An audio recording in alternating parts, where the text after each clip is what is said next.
present continuous tense. இதை எந்த 5 இடங்களில் பயன்படுத்துவோம், எப்படி பயன்படுத்துவோம், எக்கச்சக்கமான எடுத்துக்காட்டு வாக்கியங்களோட எல்லாத்தையும் தெளிவாக இந்த வீடியோவில் பார்க்கலாம்.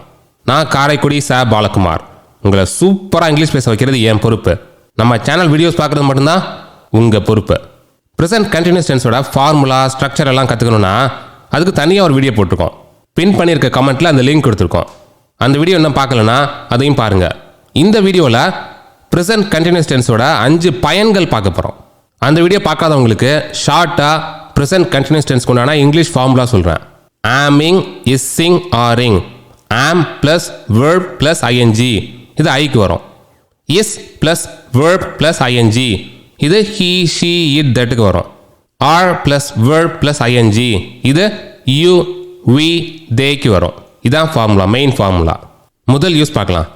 பேசிகிட்டு இருக்க சமயத்தில், இந்த சமயத்தில் நடந்துகிட்டு இருக்க விஷயங்களை பற்றி பேசுகிறதுக்கு ப்ரெசன்ட் கண்டினியூஸ் டென்ஸ் பயன்படுத்துவோம். நான் பேசிகிட்டு இருக்கப்போ நடக்கிற அந்த ஆக்ஷன் பேசி முடிக்கிறப்போ முடிஞ்சிருக்காது, அப்பையும் தொடர்ந்துட்டு இருக்கோம். எடுத்துக்காட்டுக்கு, நான் இப்போது ஆஃபீஸில் வேலை பார்த்துட்டு இருக்கேன். இதை சொல்கிற சமயத்தில் நான் ஆஃபீஸில் உட்காந்து வேலை பார்த்துட்டு இருக்கேன்னு வச்சுக்கோ, அப்போ இது ப்ரெசன்ட் கண்டினியூஸ் டென்ஸ். இது எப்படி சொல்லலாம் இங்கிலீஷில்? I am working at my office now. Am work plus ING, ஆமிங், ஆம் ஒர்க்கிங். நாங்கள் சாப்பிட்டுட்டு இருக்கோம், போயிட்டு அப்புறம் வா. அவர் வந்திருக்க சமயத்தில் நாங்கள் சாப்பிட்டுட்டு இருக்கோம். நவ் மொமெண்ட் வருதா? We are eating now, come back later. அவங்க ஸ்கூல் போயிட்டு இருக்காங்க, இன்னும் 5 நிமிஷத்தில் போய் சேர்ந்துருவாங்க. அவங்க இப்போ போயிட்டு இருக்காங்க. இந்த வாக்கியம் சொல்கிற சமயத்தில் அவங்க ஸ்கூலுக்கு போயிட்டு இருக்காங்க. Still going, they are going to school now, they will reach in 5 minutes. இப்போ என்ன பண்ணிட்டு இருக்காங்க? ஸ்கூல் போயிட்டு இருக்காங்க. இந்த நிமிஷம், இந்த நொடி நான் பேசி முடிக்கிறப்போ அந்த ஆக்ஷன் முடியுமா? இல்லை. அதுதான் ப்ரெசன்ட் கண்டினியூஸ் டென்ஸ். நீ படிச்சுட்டு இருக்கியா இல்லை படிக்கிற மாதிரி நடிக்கிறியா? இப்படி கேட்குறவர் இப்போதைக்கு என்ன பண்ணிட்டு இருக்கேன்னு கேட்குறார். Are you studying are just acting like studying? இப்படி கேட்குறது தான் முதல் யூஸ். பேசிகிட்டு இருக்க சமயத்தில் நடந்துட்டு இருக்க விஷயங்களை பற்றி சொல்கிறதுக்கு ப்ரெசன்ட் கண்டினியூஸ் டென்ஸ் பயன்படுத்துவோம்.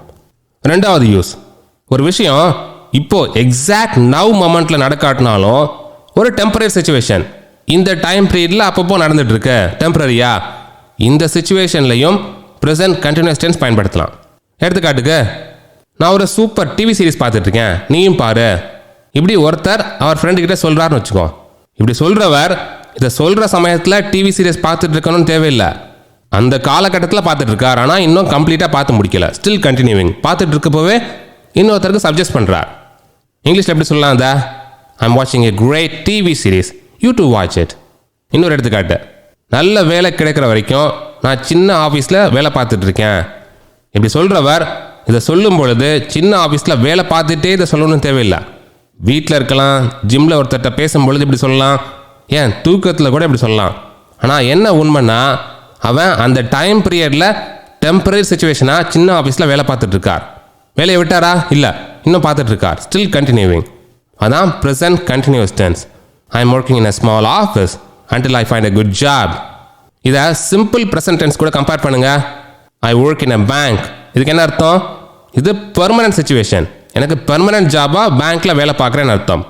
இதையே ஐ எம் ஒர்க்கிங் இன் அ பேங்க்னா அது டெம்பரரி சுச்சுவேஷன், இப்போதைக்கு பேங்க்கில் வேலை பார்த்துட்ருக்கேன், ரொம்ப காலம் இதே வேலையில் இருக்க மாட்டேன்னு அர்த்தம். இதுதான் சிம்பிள் ப்ரெசன்ட் டென்ஸ்க்கும் ப்ரெசன்ட் கண்டினியூஸ் டென்ஸ்க்கும் உள்ள வித்தியாசம். சிம்பிள் ப்ரெசன்ட் டென்ஸ்னா பெர்மனன்ட் சுச்சுவேஷன், ப்ரெசன்ட் கண்டினியூஸ் டென்ஸ்னா டெம்பரரி சுச்சுவேஷன். மூணாவது யூஸ், டெம்பரரி ஹேபிட் பற்றி பேசுகிறதுக்கு ப்ரெசன்ட் கண்டினியூஸ் டென்ஸ் பயன்படுத்தலாம். பெர்மனன்ட் ஹேபிட்னா சிம்பிள் ப்ரெசன்ட் டென்ஸ் பயன்படுத்தணும். டெம்பரரினா தான் ப்ரெசன்ட் கண்டினியூஸ் டென்ஸ் போடலாம். எடுத்துக்காட்டுக்கு, அவன் இந்த நாட்களில் அதிகமாக வேலை பார்க்குறான். He is working a lot these days. அவன் பொதுவாக அதிகமாக வேலை பார்க்க மாட்டான், அது அவனோட ஹேபிட் கிடையாது. ஆனால் டெம்பரரியாக இந்த நாட்களில் அதிகமாக வேலை பார்க்குறான். இப்படி சொல்கிறதுக்கு ப்ரெசன்ட் கண்டினியூஸ் டென்ஸ் பயன்படுத்துவோம். நாங்கள் தினமும் காலையில் படிக்கிறோம். இப்படி சொன்னால் என்ன அர்த்தம்? தினம் காலையில் படிக்கிறது எங்கள் ஹேபிட் கிடையாது, இப்போ திடீர்னு காலையில் படிக்க ஆரம்பிச்சிருக்கோம், டெம்பரரி ஹேபிட், இதான் அர்த்தம். இது எப்படி சொல்லலாம்? we are studying in the morning. நீ உன் லேப்டாப் கூட அதிக நேரம் செலவழிக்கிற. இதுக்கு என்ன அர்த்தம்? பொதுவாக அவர் லேப்டாப் கூட அதிக நேரம் செலவழிக்க மாட்டார், அது அவர் ஹேபிட் கிடையாது. ஆனால் டெம்பரரி ஹேபிட்டாக இப்போது அதிக நேரம் லேப்டாப் கூட செலவழிச்சிட்டு இருக்கார். You are spending way too much time with your laptop. புரிஞ்சுதா?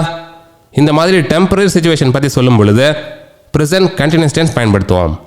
இப்போ பார்த்த எக்ஸாம்பிளில் ப்ரெசன்ட் கண்டினியூஸ் டென்ஸை சிம்பிள் ப்ரெசன்ட் டென்ஸாக மாற்றுங்க. He is working a lot these டேஸை ஹீ ஒர்க்ஸ் அ லாட் அப்படி போட்டோன்னா அவன் எப்போவுமே அதிகமாக ஒர்க் பண்ணுவான், அது அவனுக்கு பெர்மனன்ட் ஹேபிட். ஆனால் ஹீ இஸ் ஒர்க்கிங் அ லாட்னு போட்டோன்னா அது அவனுக்கு டெம்பரரி ஹேபிட். 4வது யூஸ் ரெகுலர் ஹேபிட் கிடையாது, ஆனால் அடிக்கடி நடக்கிற ஹேபிட். இந்த மாதிரி ஹேபிட் பற்றி பேசுகிறதுக்கு ப்ரெசன்ட் கண்டினியூஸ் டென்ஸ் பயன்படுத்தலாம். ரெகுலர் ஹேபிட்னா என்ன பண்ணணும்? Simple present tense. அடிக்கடி நடக்கிறதுனா ப்ரெசன்ட் கண்டினியூஸ் டென்ஸ். இப்படி அடிக்கடி நடக்கிற ஹேபிட் பற்றி பேசும் பொழுது அந்த ஆக்ஷன் கூட ஒரு ஆட்வர்ப் போடணும். ஆல்வேஸ், ஃபாரெவர், கான்ஸ்டன்ட்லி இந்த மாதிரி. எடுத்துக்காட்டு பார்க்கலாம். அவன் தொடர்ந்து ஆஃபீஸ்க்கு லேட்டாக வந்துட்டு இருக்கான். Is constantly coming late to the office. அவங்க எப்போவுமே லேட்டாக எந்திரிக்கிறாங்க. They're always waking up late. நீங்கள் எப்போவும் என் கிளாஸை கவனிக்க மாட்டேங்கிறீங்க. You are forever not listening to my class.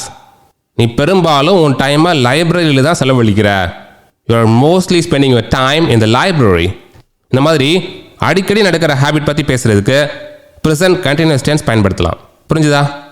5வது யூஸ் இனிமேல் நடக்க போகிற விஷயம் பற்றி பேசுகிறதுக்கு ப்ரெசன்ட் கண்டினியூஸ் டென்ஸ் பயன்படுத்தலாம். ஆனால் இனிமேல் நடக்க போகிற அந்த விஷயம் பிளான் பண்ணப்பட்ட விஷயமா இருக்கணும். எப்போ நடக்க போகுதுன்னு தெரியணும். ஒரு டைம் வேர்டு வரணும். இப்படி வந்தால் ஃபியூச்சர் டென்ஸ் பயன்படுத்துறதுக்கு பதிலாக ப்ரெசன்ட் கண்டினியூஸ் டென்ஸ் பயன்படுத்தலாம். எடுத்துக்காட்டுக்கு, நாங்கள் அடுத்த மாதம் வெக்கேஷன் போகிறோம். அடுத்த மாதம் தான் போகிறோம், ஃபியூச்சரில் இன்னும் ஆரம்பிக்கல. இருந்தாலும் பிளான் பண்ணியாச்சு. எப்போ போகிறோன்னு டைம் ஃப்ரேம் தெரியும். அதனால் ப்ரெசன்ட் கண்டினியூஸ் டென்ஸ் பயன்படுத்தலாம். எப்படி சொல்லலாம் இங்கிலீஷில்? we are going on a vacation next month. Next மந்த்ன்றது தான் டைம் வேர்டு. இந்த வார்த்தை இல்லைன்னா ப்ரெசன்ட் கண்டினியூஸ் டென்ஸ் பயன்படுத்த முடியாது. அப்படி பயன்படுத்தினா நாங்கள் இப்போ போயிட்டுருக்கத அர்த்தம்.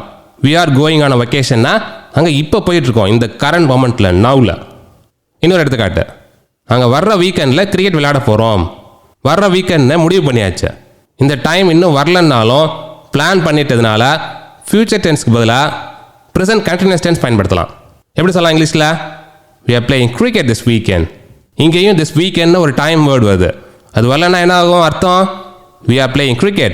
இப்போ இந்த மொமெண்ட்டில் விளையாடிட்டு இருக்கோம்னு அர்த்தமாயிரும். நான் நாளைக்கு வேலை பார்க்குறேன், பிளான் பண்ணியாச்சு. அதனால் ஃபியூச்சர்னாலும் ப்ரெசன்ட் கண்டினியூஸ் டென்ஸில் போடலாம்.